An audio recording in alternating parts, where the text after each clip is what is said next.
Hi అండి, అందరూ ఎలా ఉన్నారు? రాణి లైఫ్ స్టైల్ ఛానల్కి స్వాగతం అండి. కొంచెం గ్యాప్ తర్వాత మీకు ఒక వీడియో చూపిస్తున్నానండి. మేము ఏమైనా పాత్రలు, స్టీల్ సామాన్లు కానీ అల్యూమినియం సామాన్లు కానీ కొనుక్కున్నప్పుడు వాటికి ఒక స్టిక్కర్లు వస్తాయి కదండి. అవి మనము తడి చేయకుండా కొంచెం హీట్ చేసి తీసేస్తే నీట్గా వచ్చేస్తాయండి. ఇప్పుడు ఇది ఇలా ఉంది కదండి, నేను 1 సెకండ్ హీట్ పెట్టాను.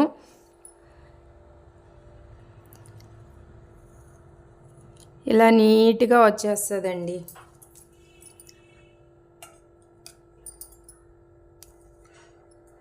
అంతేనండి. మనము ఇంతకుముందు తెలియక కొంచెం అట్లా తీసేసేవాళ్ళము. అంతేనండి. మనకి ఇంకొకటి ఈ సైడ్ కూడా ఉన్నది, దాన్ని కూడా కొంచెం ఇలా హీట్ చేసేసుకుందాము. ఇదిగోండి, కొంచెం హీట్ అయితే మనకి ఇలాగే నీట్గా వచ్చేసి ఇప్పుడు మనం క్లీన్ చేసుకుంటే అంత నీట్గా ఉంటాయండి, మనం వాడుకోవడానికి కూడా. అంతేనండి.